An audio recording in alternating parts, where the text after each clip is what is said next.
The Victorian era lasted from 1837 to 1901. It witnessed huge social and scientific change, and some of this change was just outright bizarre. Here are 10 bizarre Victorian things.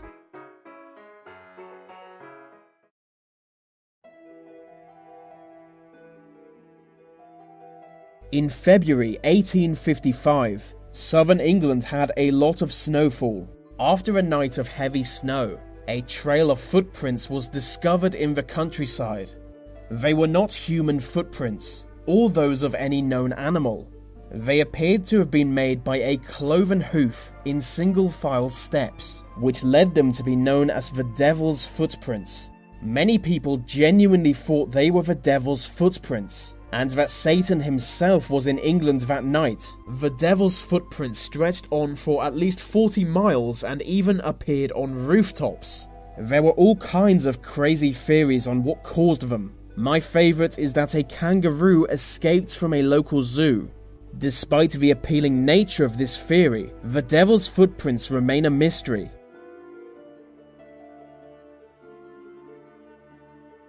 In Victorian times, it was common for two men to duel to the death. Traditionally, the man challenged to the duel had the choice of what weapons were used and where it took place.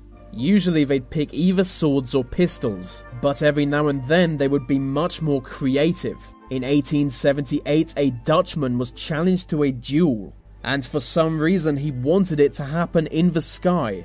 Both men ascended into the sky with their hot air balloons ready to do battle. They were each given a pistol and were allowed to shoot at their opponent until one of them was dead. The duel made international news after the Dutchman killed his opponent. The whole thing took place in Guyana, which is weird because both men were European.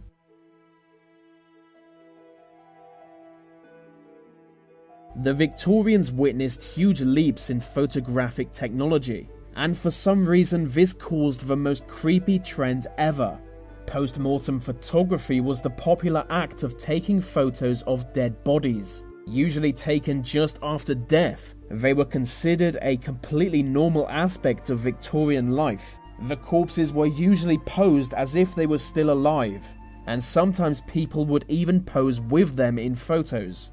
A creepy aspect of the trend was the frequent post-mortem photos featuring children. This can be explained by the high Victorian infant mortality rate. The trend even encroached into the 1900s, with some still being taken after the Second World War.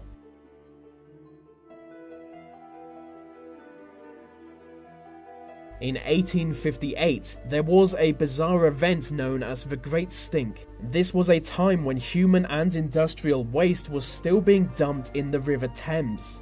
The dumping caused not only several outbreaks of deadly diseases, but also a horrendous smell to emit from the river, hence the name The Great Stink. This made life difficult for politicians as they worked right next to the Thames, and at one point they even had to close Parliament due to the stench. Local newspapers personified the problem as a character called Dirty Father Thames. One sketch showed Father Thames interacting with the scientist Michael Faraday. The sketch was a reflection of the current climate, as the stink forced the government to construct London's sewer system. The sewers cost £6.5 million and used over 300 million bricks.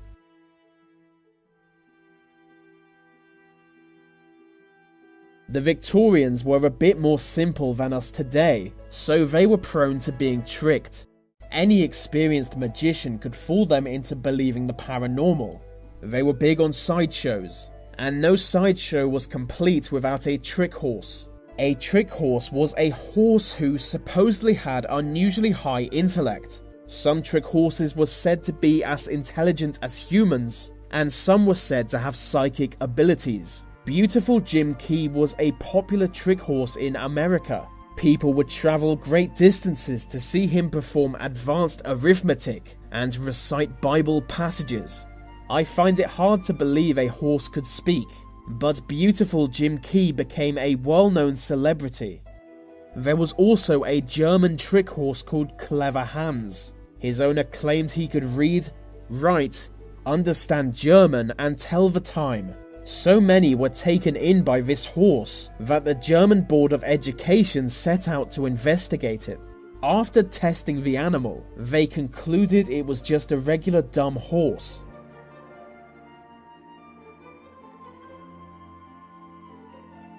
Victorian newspapers weren't very good at deciding which stories were genuinely newsworthy. The outcome of this was a variety of unusual headlines. For example, when a live bull ran into a china shop in 1899. In July 1870, a headline told the story of a pet monkey gone rogue. Wealthy Victorians loved exotic pets, like bears, tigers, and kangaroos. And sometimes these exotic pets managed to escape. In 1870, an escaped monkey stole a baby from her sister's arms. Before they could do anything, the monkey ran onto a roof and escaped. Only after an entire day of searching was the monkey found in a local forest. Fortunately, he still had the baby with him. Another story from 1890 describes an international shipment of 19 tons of dead cats.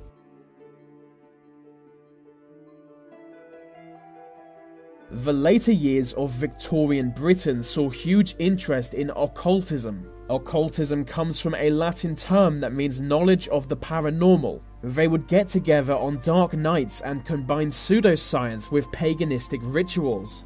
One of the more interesting occultists was William Westcott, who founded the Golden Dawn Society. Golden Dawn was a secret society dedicated to studying the occult.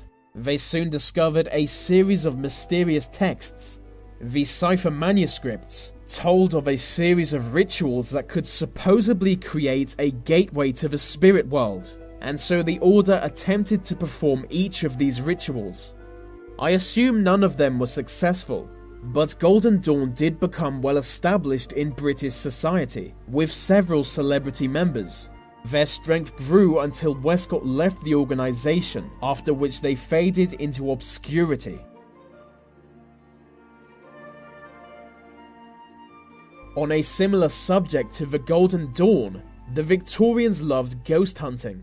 Scientific observation was the key word. They wanted to record personal experiences with ghosts and demons. The London Dialectical Society was founded in 1869 to do just that. They entered supposedly haunted houses from old legends during the winter. Their theory was that ghosts more commonly appear in cold weather. In 1871, they released a report claiming they encountered many spirits who warned them about the future, also that they were physically attacked by ghosts, and apparently they saw a bunch of witches summon an army of ghosts, which makes me wonder how scientific their methods were, because it doesn't sound scientific.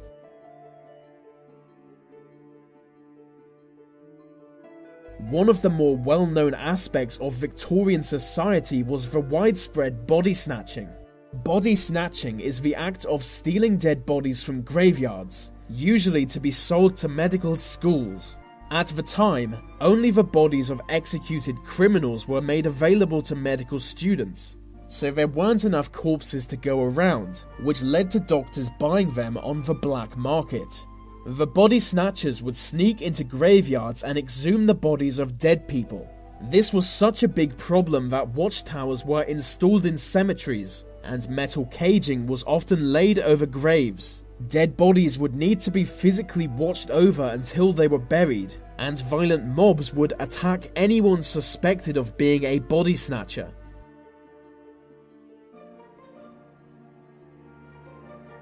One of the most bizarre things about the Victorian era was the woman who gave it her name. So it's time for a list within a list. Here are 5 quick facts about Queen Victoria. She was only 5 feet tall. Victoria was her second name. She was Alexandrina Victoria. She was the first monarch to use a telephone. She was victim of the first ever celebrity stalker who stole her underwear. She was the first known case of a blood disorder called hemophilia. Hey, is that trouble or not? They're not having trouble, are they? I don't know. I've never seen anything like that. That's trouble of some kind, George. That's trouble of some kind, isn't it, or not?